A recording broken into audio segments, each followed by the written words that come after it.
Hi, hello, how are you? It is I, and disclaimer, you may hear a lot of strange sounds in the background of this video. Uh, there are people partying outside this window, over here, listening to some kind of game on the radio. There are people over here shooting firecrackers. There are people over here watching TV very loudly, like outside. So, with that said, disclaimer out of the way. This is another video in our Psychic Energy series. Of course, that playlist will be linked at the end of this video. I encourage you to check it out if you haven't already. This is our fourth video in the series, but our second of talking about specific types of psychic ability. So, we previously covered remote viewing. This is psychometry. If you have headed over to my Facebook page, which please do, you'll see in the description there, the first thing that comes up is I describe myself as a psychometrist. And I've gotten some DMs of people asking, what is that? And how do I book that? So, first and foremost, that service is only available in person. And that is because of the nature of psychometry. So, what is psychometry? Psychometry is the ability to read energies through the sense of touch, of physical touch. You see this a lot with psychic criminology or paracriminology, which is, I'm sure we've all seen those clips of reality shows where they're investigating a murder and they bring in a psychic to help them find the murderer or the body or whatever. And they do so by holding the evidence, touching evidence, going out into the space of where things occurred, and picking up information that way. So, my journey with psychometry goes back forever. I've always had an aversion to touching things, and some of the reason of that is due to psychometry, my natural psychometric ability. And you could say that psychometry is a subcategory of clairsentience, which is psychic knowing, because the information does kind of just pop into your mind. For most people, some people do feel textures of things.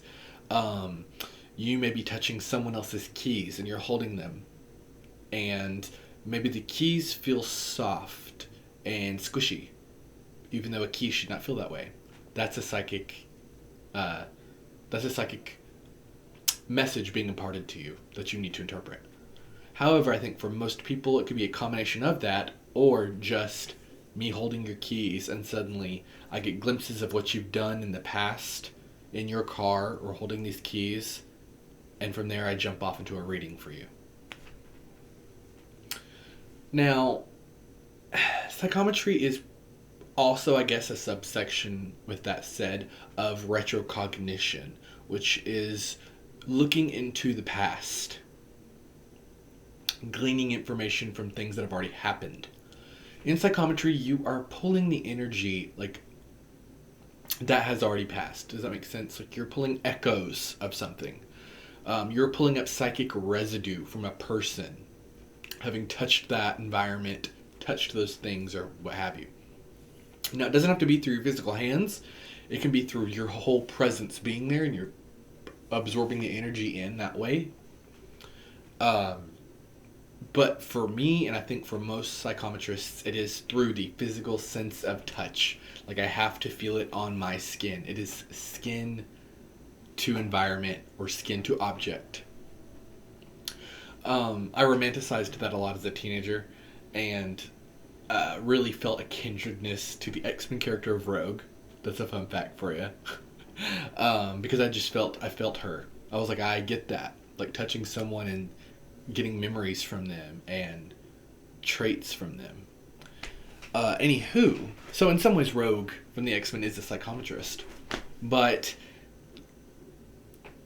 I think most people who get into psychometry already are experiencing psychometry. They already are experiencing psychic touch, and they research it on their own. I've not really spoke to anyone ever in my 15 plus years on this path. Um, to anyone who has ever gotten into psychic touch or psychometry without having experienced it naturally. I have also never spoken to anyone who knew what the word psychometry meant. So I do think that psychic touch and that psychometry itself is probably one of the unsung psychic gifts. And if you know me, if you follow this channel, you know that that is like my jam. My favorite form of divination is Ogham or Ogham, and that is definitely the unsung divination in Western popular New Age movement, etc. So, with that said, psychometry, the term, came about in the mid 1800s, around 1850, actually. Can't get much more mid than that. And it came from a guy, I'm trying to remember his name, I should have made notes. J. Rhodes Buchanan is his name. J. Rhodes Buchanan, yes. And J. Rhodes Buchanan was an American scientist. And some of his science work took him into metaphysics, or parapsychology, if you will. And he published a lot of things, a lot of essays and notes about different types of psychic gifts. And one that he put forward was the idea of psychic touch. And he called it psychometry, coming from the Greek words psychic, which is the soul, coming from the word psyche, and metric, which is to measure something. So it's to measure the soul, essentially, is the root of the word psychometry, which is pretty valid. Now, in psychometry, I suppose on an unconscious level, if not conscious, it asks of you to kind of believe a bit in animism, which is the idea that energy flows through all things. All things, even inanimate objects, hold their own energy, their own vibrational identity, if you will. But it kind of asks you to believe in auras and chakras and things like that, if you will. And the idea that just as our physical bodies move through a space and leave evidence that we were there in the form of like skin cells and hairs falling off of our body, which is kind of gross, so does our spiritual body. The idea that we move through a space, or we touch an object, we come in contact with something, and we leave evidence that we were there. That being like a spiritual residue, an energy that kind of lingers. Which makes sense because you're leaving physical things, you're leaving fingerprints, you're leaving follicles and skin cells on everything that you touch and encounter and walk through. And that contains your energy. So you can look at it that way too. That they're not separate but connected. And as a psychometrist, you come into that space and you interact with that energy and learn about said person or persons and what has transpired in that person's life in this space, in relation to this space or the object. And sometimes not. Sometimes it branches off from there. I was experiencing this at a very young age, as I think most of us do who get into the craft and paganism and metaphysics and mysticism at large. You're intrigued by this usually from experiences from childhood, and this is no different. As a child, I remember people at church hugging me, or touching me, and I remember getting images in my mind that would flash while I was touching them. But as soon as we let go of each other, the image would disappear. But I remember someone would hug me, and I would get an image of them just sitting by the pool at their house. I had never been to this person's house. How was I to know what their house looked like? That would be their house, and that they had a pool in the backyard. Come to find out later that said individual did have a house that looked like what I saw, and they did have a pool in the backyard because we were invited over one day and I got to swim in the pool. And I almost drowned, but that was a different story. So, things like that happened quite a bit with me as a child, along with seeing ghosts, like clairvoyance and all kinds of things. And it, it piqued my interest and I never forgot it, but it kind of made me, particularly in my preteen years, get to a point where I did not enjoy people reaching out and physically touching me unless I gave unless I initiated the touching. Because it's like I did not know how to turn it off. I did not know how. And you have to remember, this is really before the internet. The internet did exist by the time I was like 10 and 11, but we did not have it. I grew up in a very poor household. Also, the internet was not what it is now. If you were there, you know. If not, just imagine something more archaic than what you have now. So, I wasn't in a position to Google things like that. Google wasn't even like really a thing in my mind then. It was Yahoo or Ask Jeeves, but I digress. And so that wasn't a thing for me to search. What would I search? When people touch me, I'd get weird images. Like, what would come up from that? And, and again, there was no way for me to search into that because I didn't have the vocabulary for it. But as I grew a little older into my late preteens, early teens, and I got into paganism and mysticism at large, I learned about these kinds of things. And it was like so affirming for me to find out that there were other people who experienced the same thing, and that there was a name for this, and that it had been studied extensively and used in the military, and in law enforcement, of course, as is a lot of psychic phenomena. So, with that all said, if it's something that you've been intrigued by or wanting to get into, here's your gateway if you didn't already know. And yes, I can do psychometric readings for you if you live in my area. But I know a lot of you do not. So, sorry. There is not really one sole book I have ever found that gave me everything I needed to know about psychometry. Psychometry is mentioned usually as a subcategory of clairsentience in a lot of books about psychic phenomena. So go search at your own. Just Google it at this point too. There are websites that do have pretty extensive information on it. One that comes to mind is a website called themystica.com. Themystica.com. And they have a pretty good page about psychometry. It gives you a little history. But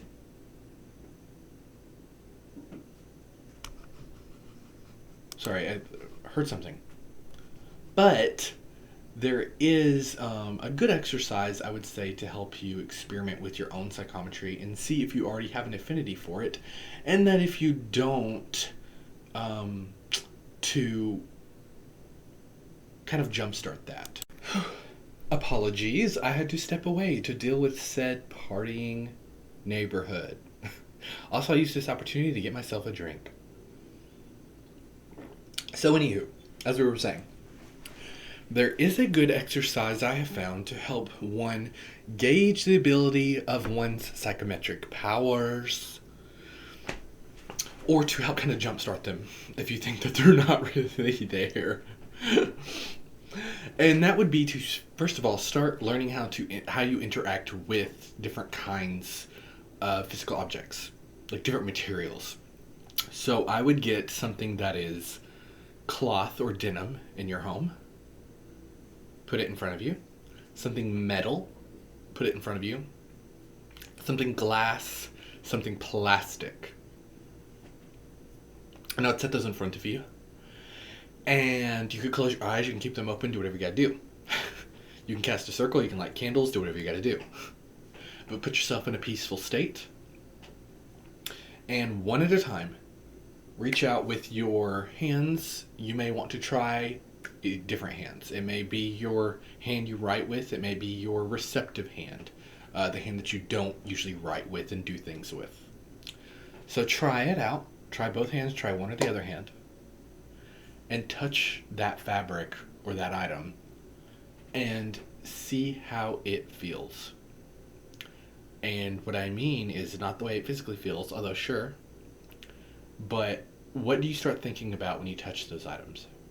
What comes to mind? What memories come up? What feelings in your stomach? What emotion? What sensations on your skin does it cause? And engage in that way. You might want to do this a lot, several times, over the course of however long, like a day, 2 days, 3 days. You just might want to pick this up every once in a while and try it. Doing that, for me, I have found that metals, not all metals obviously, but metals in general, cause me a kind of sharpening, like a sharp pain. It feels like a needle, someone's stabbing me, like up here, when I touch metals. Metals do also break me out sometimes. I do seem to have somewhat of an allergy to different types of metals and alloys, but it hurts. It feels like someone is literally pushing on my skull when I interact with metal in a psychic way, and lesser degree in a physical way. And that's just something I learned. I also learned that glass seems very difficult for me to penetrate energetically. So there's a tip on if you ever want to do something against me, involve glass. But glass is weird and tricky, and penetrating it with your energy can be difficult for me. And when I do get it in there, it's hard to pull it back from the other side. Without the assistance of other means. And that's just something I've learned.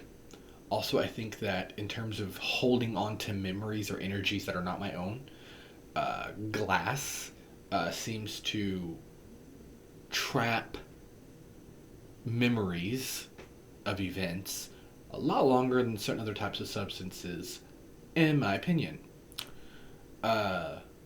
Completely organic items, like just a stone or a piece of wood from outside, is very convoluted, in my opinion, and has lots of scattered energy. These are things that you'll just come to find the more you interact with these kinds of objects and these different types of materials.